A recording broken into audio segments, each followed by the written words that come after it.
Pan Am Clippers and the Boeing 314. In the early 20th century, Pan American World Airways, also known as Pan Am, revolutionized international air travel by introducing luxurious flying boats known as clippers. These massive seaplanes could transport passengers and cargo over long distances, making international air travel more comfortable and efficient. One of the most iconic locations associated with Pan Am is Treasure Island, a man-made island in San Francisco Bay that served as the airline's base for Pacific operations from 1939 to 1945. During this time, Treasure Island became a hub of aviation activity and a symbol of the golden age of air travel. My painting, Treasure Island, shown here, won the Boeing Spirit of Flight Award at the 2006 American Society of Aviation Artists Forum in Palmdale, an original pastel on sanded paper. It was only 12 years following Charles Lindbergh's historic flight to Paris, crossing the Atlantic Ocean, that the era of the glorious Pan Am Clipper aircraft arrived. On February 23, 1939, the grandest embodiment of the flying boats, the Boeing 314, made its inaugural flight from San Francisco's Treasure Island to Hong Kong.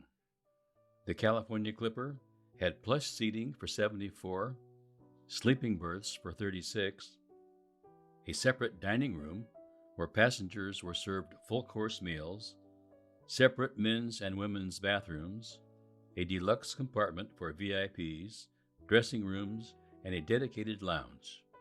It all came to a screeching halt when Japan bombed Pearl Harbor on December 7th in 1941.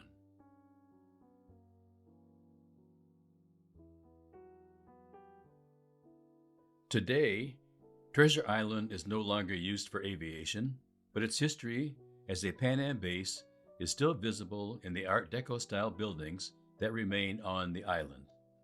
Visitors can also learn about the airline's legacy at the Treasure Island Museum, which features exhibits on Pan Am's Clippers and the role of Treasure Island in aviation history.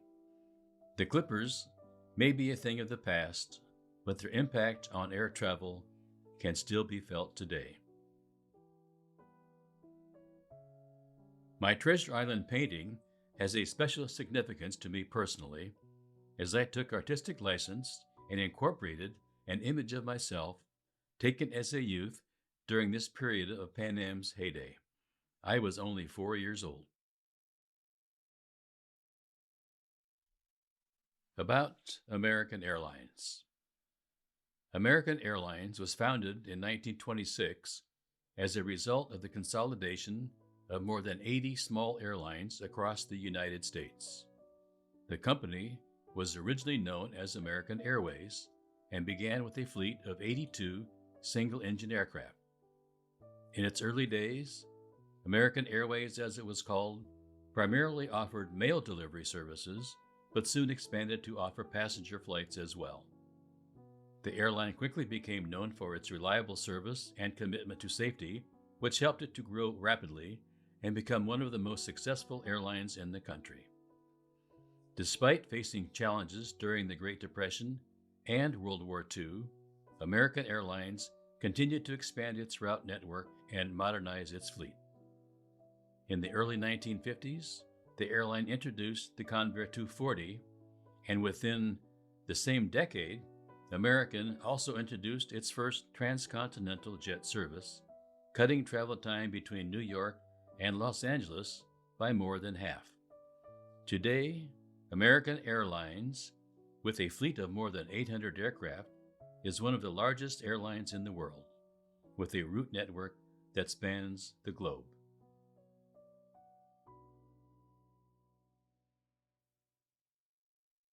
VFR on top, my painting of an American Airlines Convair 240 is an original pastel done on sanded paper. A Convair 240, operated by American Airlines in the early 1950s, not but a few years after the era of the Pan Am Clippers, the aircraft is shown navigating its way around and between towering clouds, unable to top them. In earlier days of airline travel, before reliable radar control was available and the numbers of aircraft were far fewer, flying by visual flight rules was the order of the day. You flew around or on top of and sometimes through them. Who's going to know?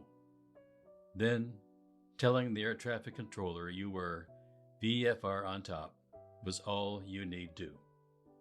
Roger, American. Remain clear of traffic. Report over Amarillo. Speaking from experience, those were the days.